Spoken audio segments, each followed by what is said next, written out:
to tell a story, a fairy tale, a nursery rhyme, and now the way it all begins is once upon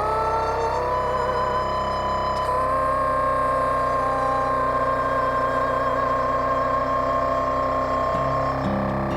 Hello, I'm Mother Goose. How are you, dear? I have a story to tell you about a funny little man with a very funny name. He was called Rumple. Once upon a time, there was a poor miller who lived with his beautiful daughter Melinda in a tiny little house. The miller worked and worked in his old mill, but times were hard and they were growing poorer and poorer by the day. Finally, he decided he would go to the king and ask to borrow some money. But, Father, you don't really think the king will loan you money, do you? Well, it wouldn't hurt to ask, would it? I've heard he's a pretty nice king. Oh, don't wait up, Melinda. All right, Father. Good luck. The miller kissed his daughter goodbye and set out on foot toward the castle. There he was given permission to see the king. As the miller walked down the long aisle to the king's throne, he overheard the king talking to his minister about finding a queen. What I want is someone unusual for my queen. Not an ordinary girl, mind you, but someone really special. Without thinking, the miller boldly stepped up to the king and told him about his very own daughter, Melinda. Your Majesty, sir, I know of just such a special girl. Why, she's by far the most beautiful girl in the kingdom. But beauty isn't enough. Of course not. She can cook. No, that's not special. And so? No, not special enough. She can turn water into ice. Perhaps. She can spin straw into gold. She can sing a duet by herself and...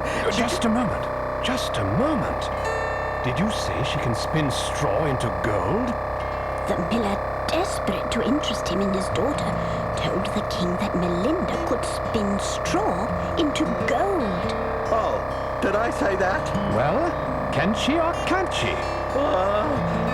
Of course she can. The king was quite interested in meeting a girl who could make gold out of straw. And who is this girl? That's the best part. She's my daughter, Your Majesty. And so, the miller was ordered to bring Melinda to the castle at once. The miller returned home and told Melinda that she, his daughter, was to meet the king. Melinda was very excited. That night, the miller returned to the castle with his daughter and introduced her to the king. He was pleased with her beauty. Yes, she's very pretty indeed.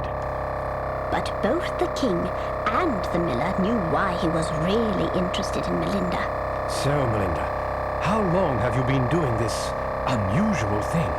Unusual thing? She's modest too. I like her, Miller. The king escorted Melinda down a long hall to a small room. The miller and the king's minister followed. He opened the door to the small room. It was filled with piles of straw, and in the middle of the room sat a spinning wheel. Well, here we are. Go to it. Excuse me, but go to what? The spinning wheel, of course. Go ahead. Spin straw into gold. The king wanted Melinda to spin the straw into gold. You can do it, can't you? Melinda didn't know what to say. Her father certainly put her in a difficult situation. To make gold out of straw would be impossible. But all she could do was try. Well, I'll certainly try.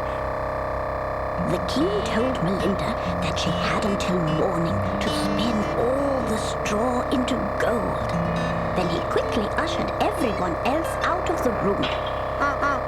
Melinda sat on a pile of straw and looked around her.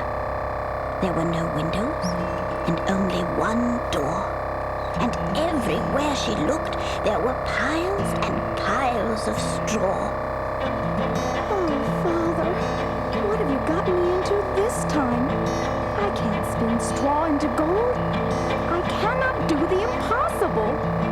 I cannot do the impossible. It's impossible to do what they ask. They want me to do the impossible, but the impossible is an impossible task. You can bake a pie with a little dough, Or plant a field with a little hoe. you can make a dress in a single day. But there's no way I can do this thing that they want me to do today. What am I going to do?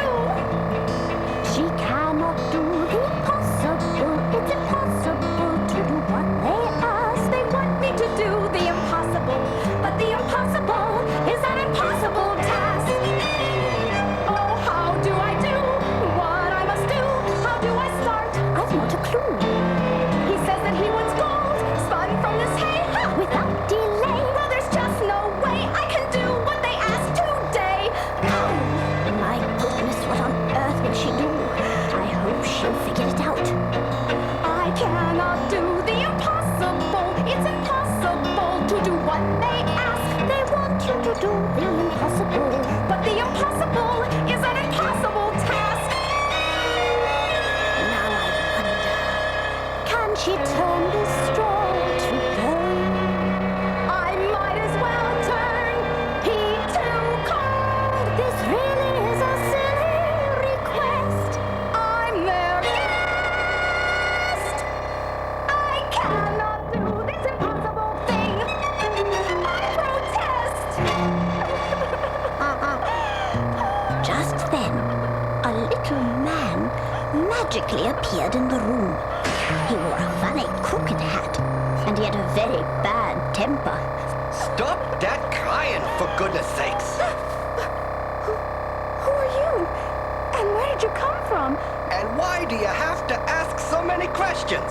Your babbling is as noisy as the brook near my house. Well, what's the matter with you anyway, huh? Melinda explained how she had to spin all the straw into gold by morning.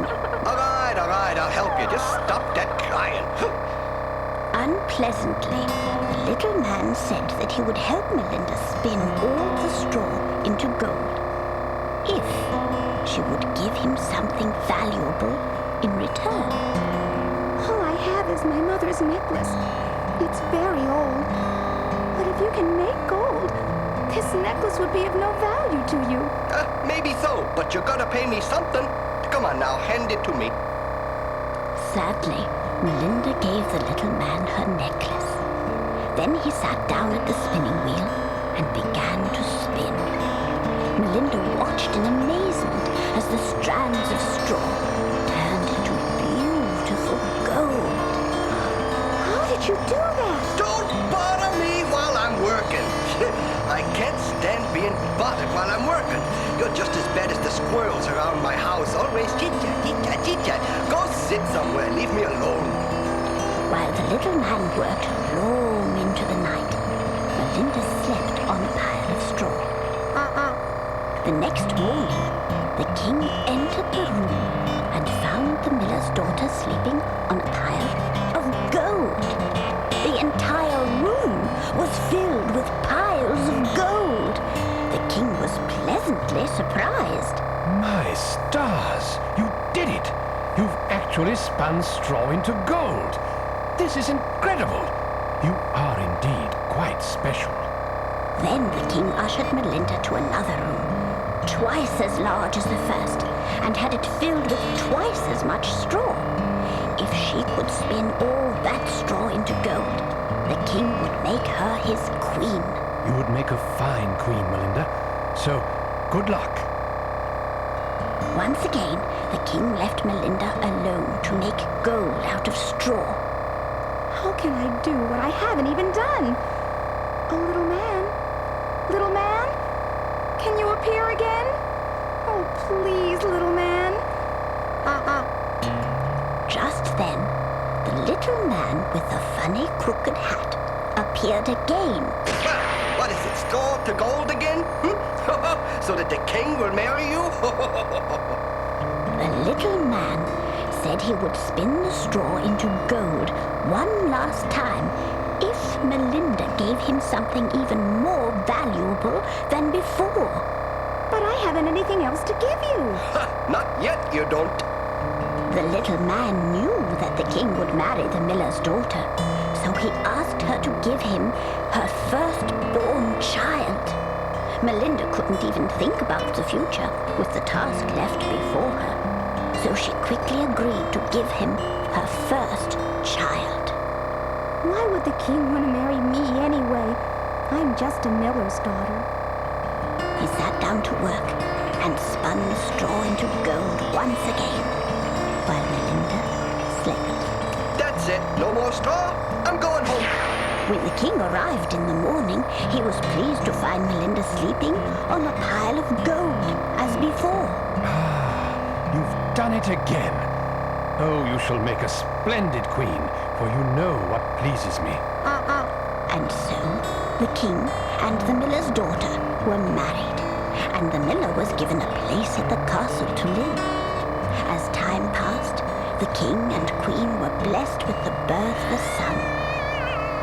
Now one day, while the queen was alone with her baby, the little man with the funny crooked hat magically appeared to take the child she had promised. Well, here I am for the child. Oh, isn't he cute? Coochie coochie coo.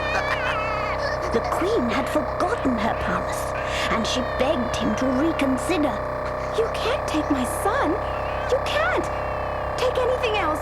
My crown, my jewels. But I won't let you take my baby. Oh, no, you're not gonna cry again, are you? The little man gave the queen a chance to save her child. In 3 days, she must guess the little man's name. If she succeeded, he would not take her child. Each day I will return at sunset and give you a chance to guess my name. Oh, thank you. I'll guess it. You'll see. You will not. It's impossible to guess my name. Impossible. Just absolutely. Then the little man disappeared. He would return at sunset the next day. The queen immediately sent out 3 servants to search the countryside for information about the little man. She had only 3 days to discover his name. The servants returned the first day with nothing to report. Then, as the sun was setting, the little man appeared to see if Melinda could guess his name. So, Melinda, what's my name, huh? Oh, I don't know. Is it Arnold? Oh, no. Smitty? Smitty? No. Well, is it Jerome? Nope. Hey, try Algernon. Is it Algernon? No. Melinda tried every name she could think of, but not one was right. All right, time's up. I'll see you tomorrow. Only 2 more days to try. Algernon. Fell for the old Algernon gig. And so the little man quickly disappeared to return at sunset the next day. The following morning, the queen sent out even more servants to find something, anything about the little man, hoping to discover his name. But again they came back with nothing to report. As the sun set, the little man returned, and the guessing began again. Again and again Melinda guessed names, but not one of them was right.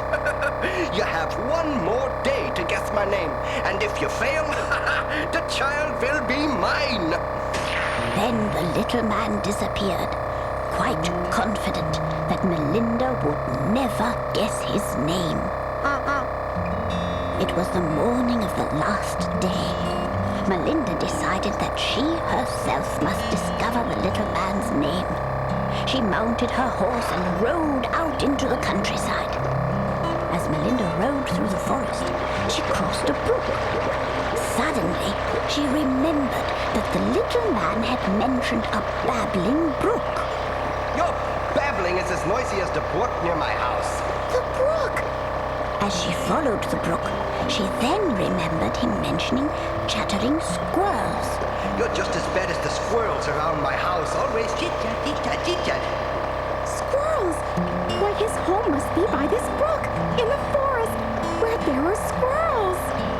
Following the brook farther, Melinda came to a little house surrounded by families of squirrels. This is it! Melinda was certain she had found his house. Then she saw the little man dancing and singing in his garden. She moved in closer and listened. She has just one more day to guess, then her firstborn I'll possess. I'll soon return to end this game, 'cause Rumpelstiltskin is my name. Rumpelstiltskin was his name. Quickly Melinda rode out of the forest and back to the castle. Just as the sun began to set, the little man appeared at the castle one last time to see if the queen could guess his name. This is your last chance to guess my name, which of course you won't. And then you'll have to give me your child. So go on and fail. Perhaps I won't fail, Rumpelstiltskin. What? Rumpelstiltskin? Melinda knew his name and told him so. Therefore the little man couldn't take her child. You guessed my name! You guessed my... How did you guess my name? This is impossible! No! Well, Rumpelstiltskin was furious that the queen had guessed his name. He stomped his foot so hard that he fell right through the floor and was never seen again. Melinda hadn't really guessed Rumpelstiltskin's name. She just took the time to remember what he himself had said. And so she figured it out herself. Sometimes a problem can arise, and we feel like our backs are to the wall. Confusion clouds our minds and eyes, and it looks like there's no out at all. A solution won't be found if we are filled with fear and doubt. But we may just turn it all around if we relax and figure it all out. That's right. From here on in, whenever we have a problem, We'll figure it out. Figure it out. Don't despair.